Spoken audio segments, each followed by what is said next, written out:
Hi guys, welcome back to Scenes Recaps. If you're new to this channel, click subscribe and never miss any of our daily uploads. The film revolves around a mysterious mansion with a sinister secret. An evil creature from the early Mesoamerican civilization lurks there, hungry for human sacrifices.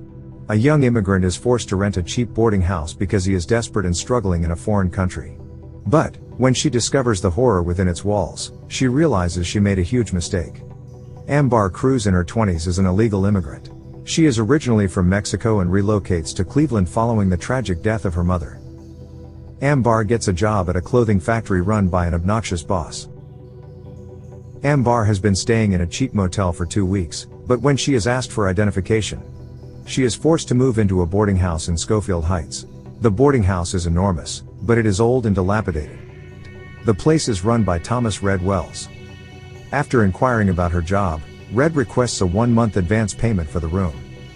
Ambar is forced to pay despite her financial situation. Ambar learned from Red that she is the second tenant in the all-female boarding house. Freya, the first tenant, lives in 104, directly beneath Ambar's room.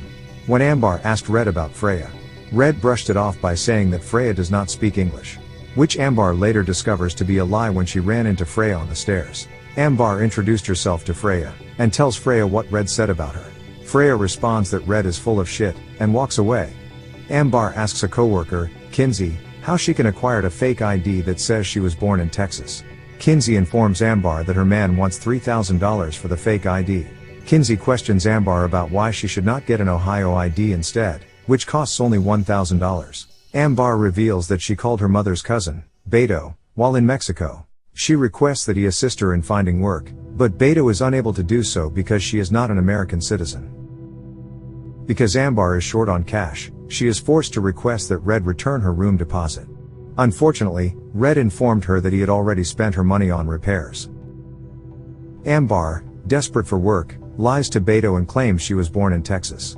Beto believes her because her mother used to live in Texas. On Friday, the job interview will finally take place. Ambar needs to get her fake ID as soon as possible or she will be stuck at the horrible clothing factory. Kinsey pretended to understand Ambar's predicament. She offered to lend her the rest of the money so she could get her fake ID by Friday. Ambar was overjoyed, and she gave Kinsey her entire savings. Ambar, back at the house, heard some whispers from her room, and decides to follow where it comes from. In the room she saw a tape recording. Using the headphones, she heard a person talking about rituals and sacrifices of women for wealth and health. In the room she saw the stone box that has always appeared in her dreams. On the next day, which she was to have her ID and go for the interview, she tried to reach Kinsey but it was in vain. Kinsey has already resigned, according to her boss, and that she only left a text and did not even bother to call. Ambar approaches her boss for assistance, but he refuses to provide her with any confidential information. Ambar persists that she needs Kinsey's address urgently. The boss becomes irritated and fires her. Ambar returns to the boarding house frustrated and tries to get a shower, where she encounters evil ghost-like figures. First was a woman, who appeared to be Freya. On his way out he bumped onto Red, asked him if he saw Freya. Red told her that she had left some days back and that people come here and go every time.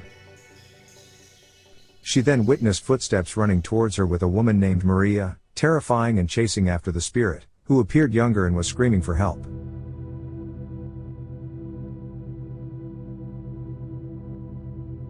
Ambar, terrified, calls Beto and requests money from him. However, Beto refuses to wire her the money, forcing Ambar to flee the house. But, with no money, Ambar contacts Red again, hoping to get her deposit back. In a diner, Red comes to meet Ambar and promises to return her money. She must accompany him back to the boarding house, however, because he left the money there. Terrified, Ambar declines to go back but Red insisted. Despite his reservations, Ambar is forced to go back with Red. Ambar was attacked and locked in her room when she arrived at the house by Red's brother, Becker. She quickly ran after the door and closed herself in. Red and Becker's parents, Arthur and Mary Wells, used to run the Schofield Heights. Arthur was an American archaeologist, as revealed in the film's opening scene, during his excavations in Mexico in 1963, where he discovered a stone box. Red claimed that when his father brought the stone box home, he was possessed by the sinister monster that dwells within the box. We see Ambar dreaming about the mysterious box throughout the film. It gives way to a pair of hands. Red's family has apparently been offering human sacrifices in exchange for good fortune and health. Becker suffers from a mental illness, so they attempted to avoid the house. However, because they were unable to pay his medical bills, the brothers were forced to return home. When they returned, they discovered that their father had brought women to the house and sacrificed them to the monster. Their mother assisted him in the rituals, but he later sacrificed her to the evil creature as well. Red admitted to killing his father in order to put an end to the killing.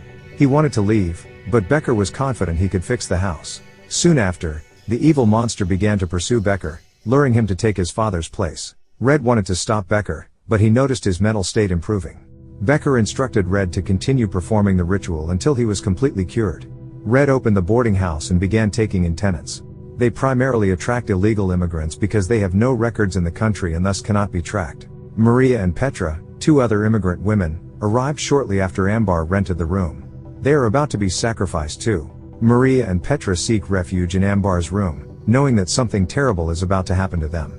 They discuss their dreams and paranormal visions there. Ambar nods off and has another strange dream. She awakens to find Becker and Red attacking the girls. Ambar attempts to assist, but Becker knocks her out. Red and Becker are already preparing her for the ritual sacrifice when she awakens. Ambar's uncle Beto arrived at the boarding house and attempted to help her. Becker, on the other hand, brutally murders him. Becker takes Ambar, as they move downstairs to the basement, where they do their rituals and sacrifices. Ambar saw spirits of several women that have been sacrificed before, staring at her. She yells and tries to plead with Becker to let her go. Becker dropped her down and removed Maria's body from the stone platform in the basement. Maria was already sacrificed and it was now Ambar's turn. Becker chained Ambar on the stone platform and opened the stone box for the monster. Said some ritual words, then closed the door behind him.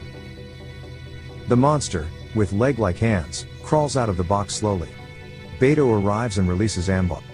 For a brief moment, we believe she will escape, but we soon discover that the monster was only feeding her a nightmare and calming her for the sacrifice. Ambar is then taken in a hospital bed with her dying mother. Still, the monster was taking advantage of her vulnerability to trap her. While the monster is feeding Ambar false memories, it is slowly approaching her actual body to devour her. Ambar, however, fights back. In her dream, she noticed strange behaviors from her sick mother, trying to comfort her as the sounds from the stone box gets louder. With her mother's hands on Ambar's neck, Ambar decides to fight back, suffocates and murders her mother. Her action represents the fact that she has finally moved on from her grief. She awakens just as the monster is about to devour her and complete the sacrifice. In fear of her actions, the creature crawled back to its cage and leaves Amber.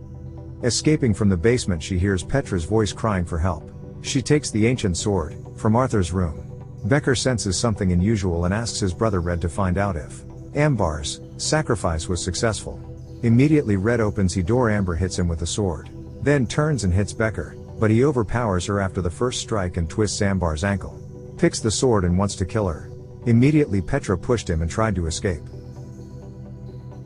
Becker lifts her and throws her down from the floor.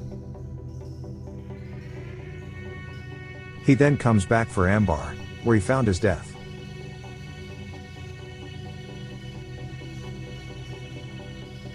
Ambar then drags Red downstairs, chains him to the stone table, and opens the stone box. She stood there watching the evil monster devour Red's head. Red most likely sees Becker murdering him in his dreams. Ambar walks out of the basement and locks it after Red dies. Red's spirit appears in one of the rooms, which means that his soul, like those who were sacrificed before him, will become trapped in the house. Ambar's broken feet magically healed, and the evil spirit's butterflies flew around her. Ambar smiles at the end of the film. She has nowhere else to go in the foreign country, so she will most likely stay in the house and carry on Arthur's legacy of sacrifice.